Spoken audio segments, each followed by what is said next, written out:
nangyari. And you find yourself here, renewing your marriage vows. Ang pari, instrumento lamang. Sa Diyos tayo muli pupunta. Palapakan po natin ang Diyos sa ito.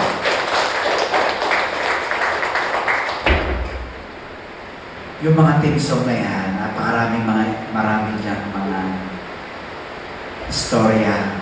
Ganda-ganda ng mga team song. Ikaw, tapos naging ikaw at ako, tapos may kung maputi na ang buhok ko, may mga Moon River pa. Ang gaganda ng mga team song, gaganda.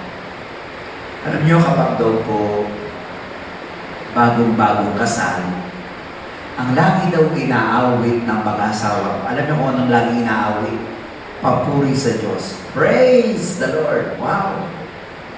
Alam niyo, after 3 years, nababago daw ang team song. Ang inaawit daw ng mag-asawa, sabi, Panginoon, kaawaan mo kami. Panginoon, kaawaan mo kami. After 5 years na kasal, ba nababago ulit? Ang inaawit naman ng mag-asawa, kunin mo, O Diyos. But kidding aside, what's the common denominator? Papuri sa Diyos, Panginoon, kaawaan mo kami, kunin mo, O Diyos. Ano man ang mangyari, laging tayo tatawag sa Diyos. Palapakan natin ang Diyos na ito.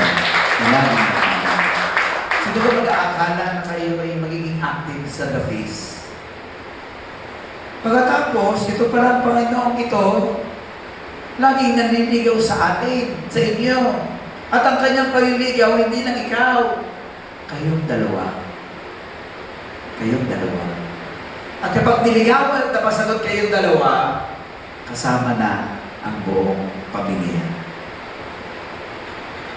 Ganda-ganda ng tignan. And God is smiling. God is so happy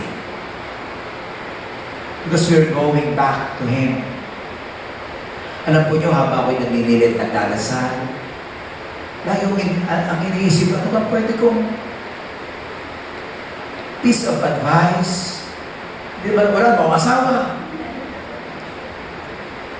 Hindi ko rin alam kung paano nagmamahalan ng mag-asawa. Pero one thing is for sure na dapat huwag natin kalilimutan.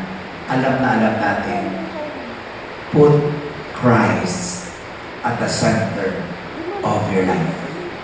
Sabi natin, Christ. Malakas, Christ. C-H-R-I-S-T. Christ. Sa isang maikling pagpapaliwanag, isa-isahin natin. Letter C. Communication. Nagsimula ang lahat sa inyong good communication. Nagkakilala, nagkausap, siguro yung iba sa inyo, hindi pa uso yung text, or kung nauso man, ay yung Nokia. At nagsimula kayong mag-usap, at nakapalagayan ninyo ng loob. Nahulog ang iyong loob sa asawa mo. Sa nagsimula sa magandang usapan. Nagkalabuan, nagkausap ulit. Ewan ko kung inyo'y napapansin na rin, kapag daw bagong kasal, ang lagi daw nagsasalita, lalaki.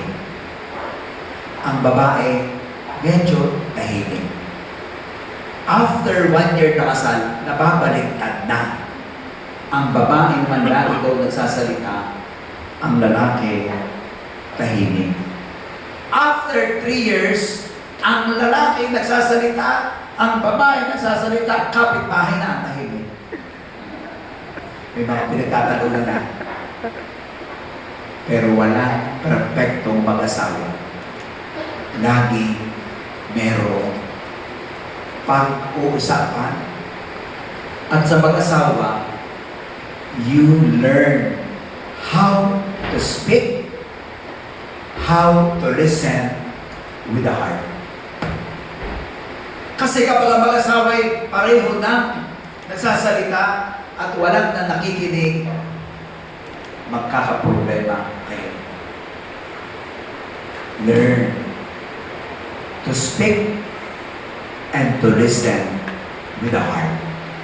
Communication. Lagi kayong mag-a-update. Narito na ako. Lagi kayong mamumusta. Kahit hindi kayo kinukumusta. Kasi ang mag-asawa may different language of love. May asawang tahimik. May asawang malayo pala. Tututututut. Ang dami na sinasabi, pero may dalawang iba't iba ng lingwahe ng pangungumusta.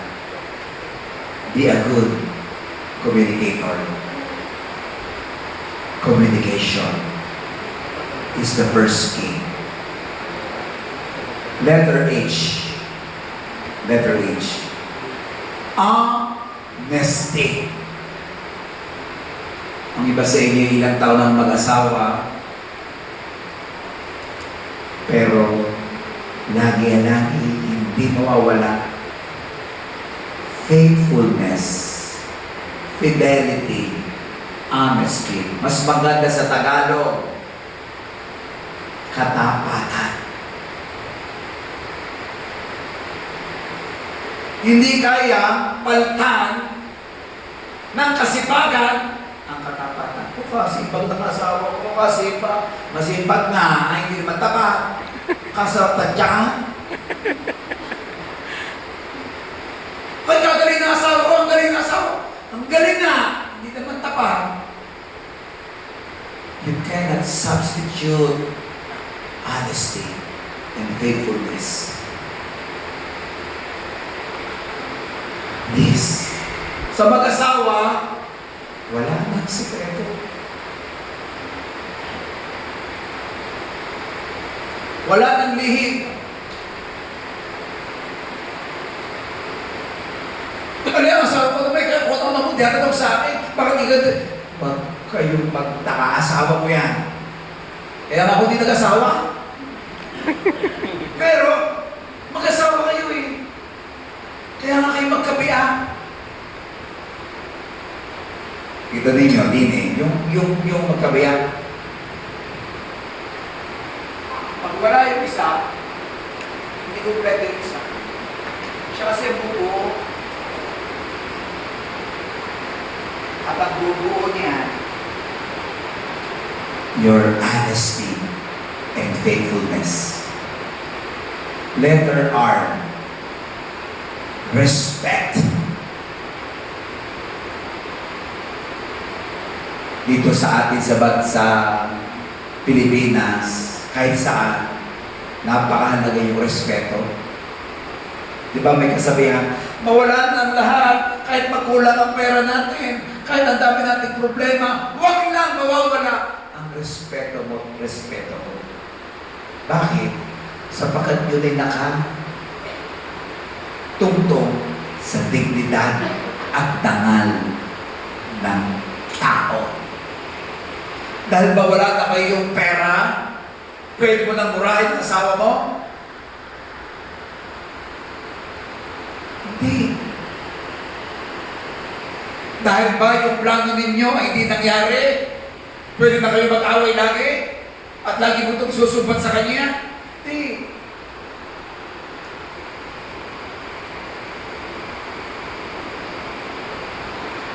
Respeto. Sabagat nung nililigawan mo siya, nung pinangakuan mo siya, ito yung gagawin mo sa kanya, pangangarap kayo, pero pag minsan, ang daming pagsubok, hindi agad nangyari, parang hirap-hirap, mawawala, huwag mawawala ang respeto sa isa't isa. Because all of us, you, husband and wife, are children of God. Kaya, please, huwag na huwag kayong gagawa ng isang bagay na masasaktan ang asawa mo. Huwag na huwag kang gagawa ng isang bagay na parang niloloko mo yung asawa mo. Wow! At never, huwag natin siya pagbubuhatan ng kamay. Respect your wife. Respect your husband. Letter I. Tatlo na lang. Intimacy. Sabatin, intimacy. Diyan po galing yung salitang intimate loving. Intimacy means loving beyond physical. Ito, medyo problema ng marami. Marami yung nagtatanong sa Father, nung kami bagong kasal, piniligawan ko, ikabait-bait naman eh, talagang kaganda-ganda. Pero pagkatapos na, biglang naging bruha. Ba't nagbago? Diba? Pero actually, hindi naman nababago eh. Ang nalimutan lang ay ang pag-ibig. Ang pag-ibig ay napapalitan ng sama ng loob at galit at pananumpat. Wala akong perfecto mag-asawa. Yan binigay sa iyo ng Panginoon. Sabi nga ng iba, regalo yan. Pero, magtiis ka. Ulitin ko yun. Regalo ng Diyos ang iyong asawa. Kaya, magtiis ka. It's a gift. She or he is a gift. Marami ho ang nagtatanong sa akin, dahil tingin ng mga couples na dumadaan sa mga rocky roads. Ang laging tanong, hanggang saan? Hanggang kailan? Anong sukat ang pwede kong ibigay para mahalin ang asawa ko? Marami po ganyan. Alam niyo, dahil kong binabanggit sa kanila yan, yung sinabi ni Saint Francis, ang sabi niya ito, the measure of love is to love without measure. Ulitin ko po rin. Hashtag. The measure of love is to love without measure. Palampakan natin ang Diyos na ito. Palampakan natin. Dalawa na lang. Letter S. Sacrifice. Hindi ka ngayon nagtataka kung bakit nang kayo ikasal, araw-araw na lamang may sakripisyo. Igising sa umaga, madaling araw pa lamang, ng mga dalagat binatay kahit kayo nakahilata hanggang tanghali. Hindi yun, pwede na yun. Kasawa na kayo eh. At sa bawat iniisip nyo, laging may gagawing sakripisyo. Because sacrifice is the other name and other face of love. Without sacrifice, peke! Pagmamahal.